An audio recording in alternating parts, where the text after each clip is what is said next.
Hello guys. हाँ, मेरा नाम गौरव है। जैसे कि आप जानते हैं, मैं एक चैनल चलाता हूँ यूट्यूब पे, जो कि है youtube.com/गौरव बेसिकली इस चैनल पे हम स्टार्टअप्स को एडवाइस करते हैं कि वो किस फॉर्म ऑफ बिजनेस एंटिटीज़ को लेके चलें ताकि उनका बिजनेस आगे और बढ़े और किस तरीके से वो एक्सपेंड करें, ग्रो करें, ताकि वो इंडिया के डिफरेंट स्टेट्स और सिटीज़ के अलावा दूसरी जगह, दूसरी कंट्रीज़ में और एक्सपेंड कर सकें।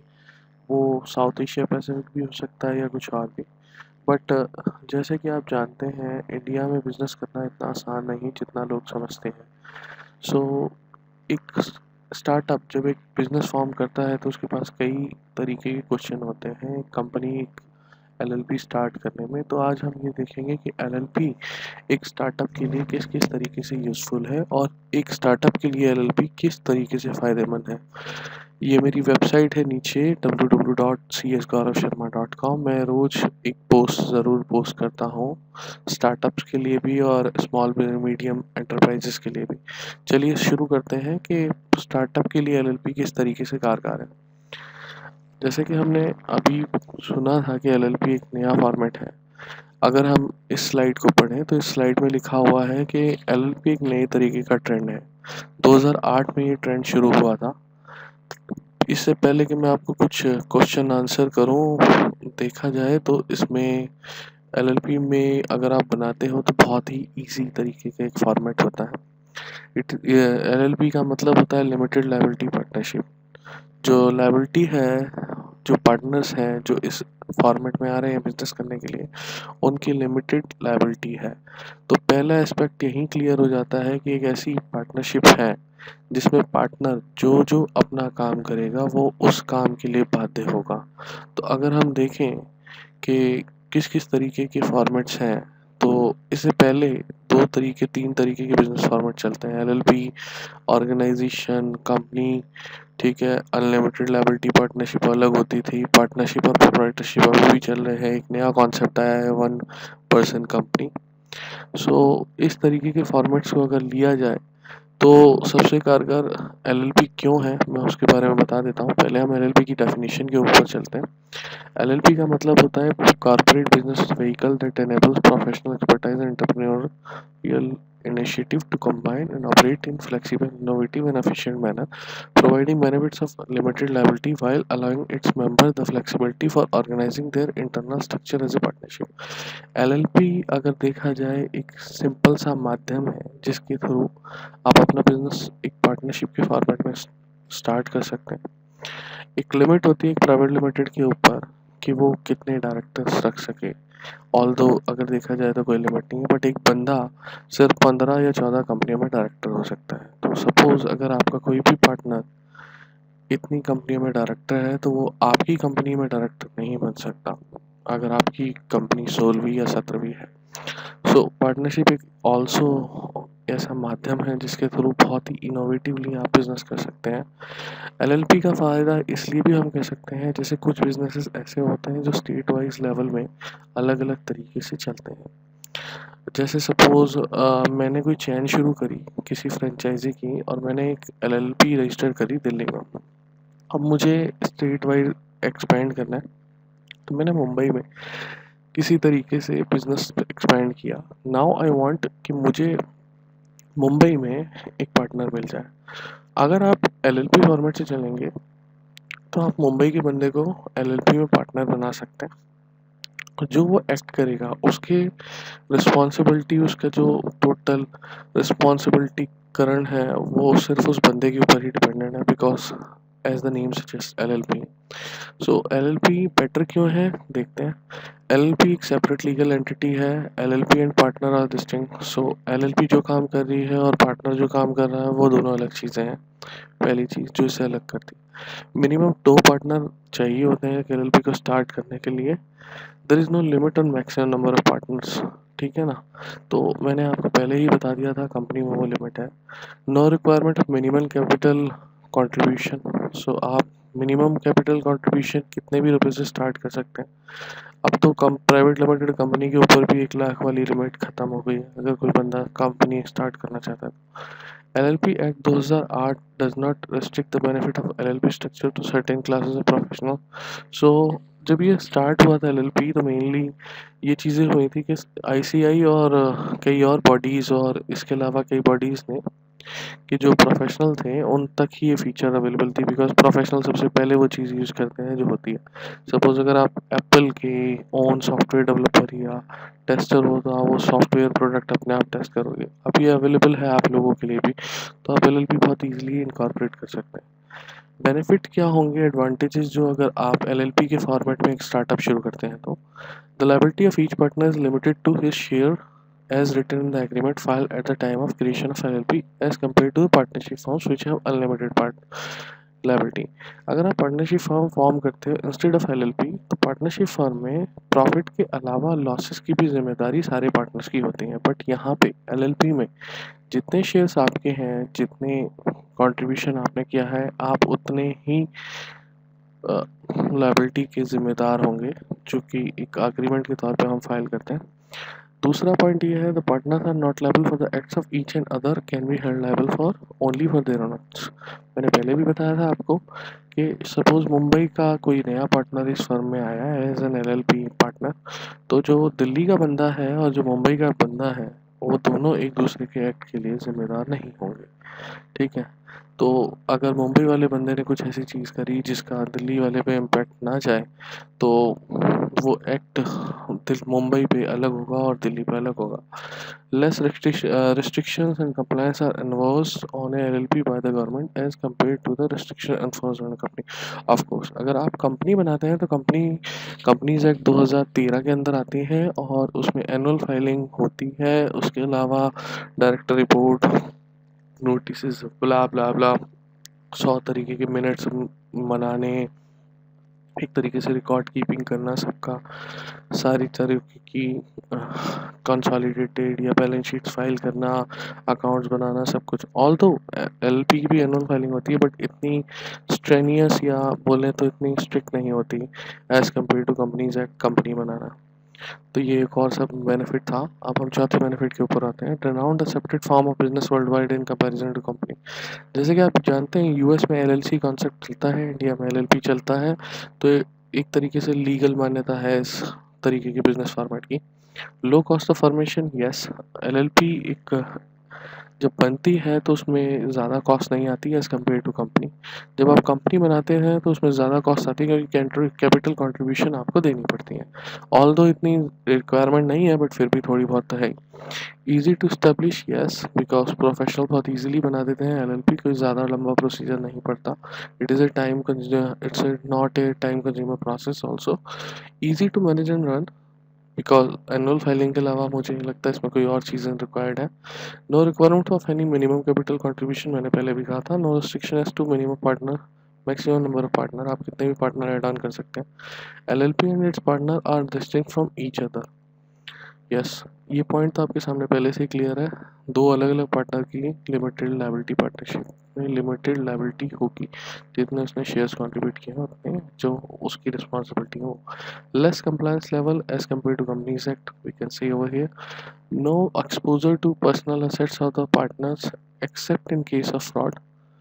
पर्सनल असेट्स किसी भी पार्टनर की एक्सपोजर में नहीं आएंगी अनलेस जब तक कि उसने फ्रॉड नहीं किया है। सपोज किसी पार्टनर ने आपके ने फ्रॉड कर दिया तो उसकी पर्सनल असेट्स को लायबल नहीं किया जा सकता अनलेस एंड अनटिल वो प्रूव कर दे या आप प्रूव कर दो कि फ्रॉड हुआ है, या कोई और पार्टनर प्रूव कर दे उसी LLP का। Less requirement as to maintenance of statutory records, मैंने पहले ही बुलाया, ना इसमें मिनट्स बनाने हैं, ना इसमें इतने रजिस्टर्स कैरी करके रखने हैं एज कम्पेयर टू कंपनी से। Less government intervention, yes, because LLP में इतनी गवर्नमेंट इंटरवेंशन होती ही नहीं है, क्योंकि जो लॉ है वो एक बार बना है उसके बाद अमेंडमेंट आती है बट इतनी तेज़ी से नहीं आती जितनी कंपनी एक्ट में आती है। चलो आगे बढ़ते हैं दोस्तों। एनुअल फाइलिंग अगर आप LLP की करते हैं तो फॉर्म 8 और फॉर्म 11 जाता है जो कि ड्यू डेट्स पे भरने पड़ते हैं। सेक्शन 34 लिमिटेड लायबिलिटी एक्ट 2008 का अगर देखें हम रूल्स के साथ तो ये कहता है कि file statement of accounts solvency under E form 8 with prescribed fee within a period of 30 days from the end of 6 months of the financial year to which such statement relates. Suppose आप लोगों की financial statement सिर्फ financial year close करने के 6 महीने के अंदर अंदर आपने फॉर्म 8 में भरनी है। एक फॉर्म आता है फॉर्म 8 जो कि एमसीए पे दिया हुआ है, mca.gov.in पे अगर आप सर्च करेंगे तो एलएलपी का फॉर्म 8 आपको मिल जाएगा डाउनलोड सेक्शन से, जिसे आप देख सकते हैं बहुत ईजी फॉर्म है। Form 11 is annual return containing number of partners, total contribution received by all partners, detail of body corporate as partner, summary of partner.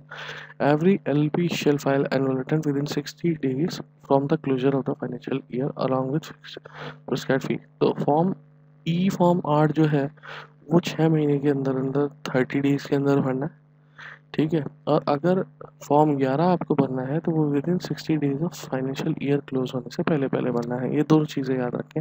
इसके अलावा ज़्यादा कुछ स्टेनियस प्रोसेस इसमें है नहीं, एनुअली जो होता हो एलएलपी में, लिमिटेड लायबिलिटी पार्टनरशिप में नहीं। चलिए दोस्तों आगे देखते हैं difference between LLP and traditional partnership form. Basic difference जो एलएलपी और पार्टनरशिप का है वो लायबिलिटी है। जब आप पार्टनरशिप की तरफ देखते हैं तो every partner is liable jointly with all the other partner and also severely for all the acts of the firm done with he while he is a partner on that firm. So आप लोग समझ ही गए होंगे कि अगर partnership firm में कुछ भी गड़बड़ होती है तो सारे पार्टनर लायबल होते हैं। Under the LLP structure liability of the partner is limited only to his agreed contribution, further no partner is liable on act of the independent और unauthorised acts of other partners, ठीक है। तो ये main एक traditional difference कह सकते हैं हम इसको, जो कि पार्टनरशिप को अलग करता है एलएलपी से। Difference between LLP and company. The major difference between LLP and company is that there are less regulatory and other compliances. मैंने आपको पहले भी कहा था easy and cost effective means है LLP एक कंपनी के ऊपर। अगर आप स्टार्टअप करना चाहते हैं तो आप मेरी राय से LLP की तरफ से ही स्टार्ट करें। टैक्सेशन जो LLP का आता है उस पर बात कर रहे हैं तो दोस्तों in India the government has notified that LLP would be tax in the same way as partnership. Tax would be levied on the LLP and the partner would be exempt from tax, ठीक है दोस्तों। तो partner जितने भी है वो exempt हो जाएंगे, एलएलपी पे टैक्स लगेगा। Moreover as LLP would be tax in the same form as partnership, no tax would be levied on the conversion of partnership into limited liability partnership. तो अगर आपने पहले कभी कोई पार्टनरशिप फॉर्म बनाई थी और अब आपका मन कर रहा है कि आप उसे कन्वर्ट कर लें लिमिटेड लायबिलिटी पार्टनरशिप में, हम आपके लिए वो करके दे सकते हैं और उस पर कोई भी टैक्स आपको पे नहीं करना पड़ेगा as per government laws. The income tax return shall be signed and verified by the designated partner, and where for any unavoidable reason the designated partner is not able to sign the return of income where there is no designated partner, तो income tax return जहाँ भी sign होनी चाहिए verified होनी चाहिए designated वहाँ, but कुछ ऐसा रीज़न आ गया जो कि अनअवॉइडेबल था तो आपको साइन करके देने की ज़रूरत नहीं है। की इनकॉर्पोरेशन रिक्वायरमेंट जो चाहिए होते हैं एलएलपी को अगर आप बनाते हैं तो आपके पास 2 मिनिमम पार्टनर होने चाहिए, कुछ मिनिमम कंट्रीब्यूशन होना चाहिए जैसे 5,000 से 6,000, डेजिग्नेटेड पार्टनर होने चाहिए एटलीस्ट 2 जिनका नाम हम शो कर सकें मिनिस्ट्री ऑफ कॉर्पोरेट अफेयर्स के डाटा में। चौथा पॉइंट जो है डायरेक्टर आइडेंटिफिकेशन नंबर या डीपीआईएन बोलते हैं हम इसे। डीपीआईएन इसलिए बोलते हैं क्योंकि डेजिग्नेटेड पार्टनर्स आइडेंटिफिकेशन नंबर पहली बार दिया जाता है जिस बंदे ने पहली बार पार्टनरशिप में एज एन एलएलपी आना है। डिजिटल सिग्नेचर सर्टिफिकेट ये बहुत ज़्यादा रिक्वायर्ड होते हैं और विदाउट डीएससी आपकी एनुअल फाइलिंग नहीं हो सकती, आप कंपनी में नहीं बना सकते दोस्तों, तो डीएससी बहुत ज़्यादा रिक्वायर्ड है। इसके अलावा एलएलपी का नेम बहुत ज़्यादा ज़रूरी है दोस्तों। कई लोग ऐसे नाम चाहते हैं जो कि पहले बिग ब्रांड्स के पास थे बट अब वो नहीं है अवेलेबल। जैसे कि किसी ने कंपनी ने अपना नाम रखा हो स्नैपडील, एक बंदा था वो चाहता था कि उसको नाम मिले स्नैपचैट करके या स्नैपडील करके, तो वो नाम उसको नहीं मिल पाया दोस्तों। तो आपको नेम बहुत सोच समझ के रखना है। किसी भी आइडेंटिकल नेम से जो कि पहले से बनी हुई एलएलपी या पार्टनरशिप है वो नाम मिलना बहुत मुश्किल होता है। एलएलपी एग्रीमेंट एक तरीके का फॉर्मेट होता है जो कि पार्टनर्स के बीच में दिखाया जाता है, बनाया जाता है, टर्म्स एंड कंडीशन होती हैं उस एग्रीमेंट में, सब कुछ कंट्रीब्यूशन रेम्यूनरेशन सब कुछ, तो वो हम लोग ड्राफ्ट करते हैं आप लोगों के लिए। रजिस्टर्ड ऑफिस ज़रूरी है दोस्तों, कोशिश यही करिए कि आपका रजिस्टर्ड ऑफिस एक रेंटेड ऑफिस ना हो, बट अगर है तो कोई दिक्कत नहीं। अपार्ट फ्रॉम दिस के जो ओरिजिनल ओनर है उस रेंटेड प्रॉपर्टी का वो आपको एक एनओसी दे दें। चलिए दोस्तों आगे चलते हैं। Formation of an Indian limited liability partnership. Minimum requirement 2 partner 2 designated partner ये सेम हो सकते हैं। At least one of the designated shall be an Indian resident, yes. अगर आप 2 पार्टनर ढूँढ रहे हैं तो एक जो पार्टनर होना चाहिए out of that LLP which is going to be incorporated वो एक इंडियन होना चाहिए. If a body corporate is a partner, it has to nominate a natural person as its nominee. अगर 2 बॉडी कॉर्पोरेट आ रहे हैं तो उनमें से एक को एक बंदा जो नेचुरल ह्यूमन बीइंग है उसे नॉमिनी बनाना पड़ेगा. ये ज़रूरी है और मैंडेटरी है. The partner and designated partner can be same. Yes, of course, because both the terms are same. There is no concept of share capital, but there has to be some sort of contribution from each partner. मैंने आपको बताया था दोस्तों कुछ ना कुछ contribution तो आपको रखनी पड़ेगी. DPIN नंबर मैं पहले ही बता चुका हूँ. डिजिटल सिग्नेचर सर्टिफिकेट के बिना आपके फॉर्म्स अपलोड नहीं होते हैं एमसीए की साइट पे, तो आपको लेने की ज़रूरत है. 2 चीज़ें 8वां और 9वां पॉइंट. प्रोसीजर और स्टेप्स किस तरीके से होते हैं. पहले आपको डीएससी अप्लाई करना होता है. डीएससी आने के बाद आपका DPIN नंबर हम अप्लाई करते हैं with all your documents and detailed draft with a form of MCA which we file, जिसका चालान हम जनरेट करके देते हैं आपको.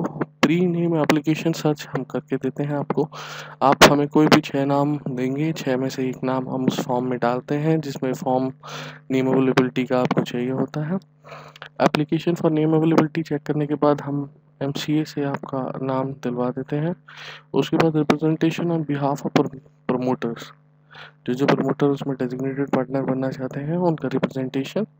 Document required for incorporation of LLP में आपको एक पूरी लिस्ट है वो दे दूंगा. Filing of all document along with ROC fees. Yes, upload the form and make the payment. We do it for you because you can not do professional work. So हम आपकी ये चीज़ पूरी ध्यान में और अच्छी तरीके से एक तरीके से टेक केयर करते हैं. डॉक्यूमेंट जो रिक्वायर्ड होते हैं एक एलएलपी को बनाने के लिए वो होती है एलएलपी एग्रीमेंट. ये हमारे पास एक फॉर्मेट पड़ा हुआ है जो हम एक एलएलपी पार्टनर के साथ शेयर करते हैं और उसे ड्राफ्ट करते हैं, जो 2 पार्टनर होने वाले हैं. Form 2 statement of promoters. Form 3 जो होता है information regarding the LLP agreement. Form 4 form 9 notice of consent and appointment of designated partner उनकी पर्सनल डिटेल के साथ. Subscription sheet signed by promoters. Duly stamp LLP agreement.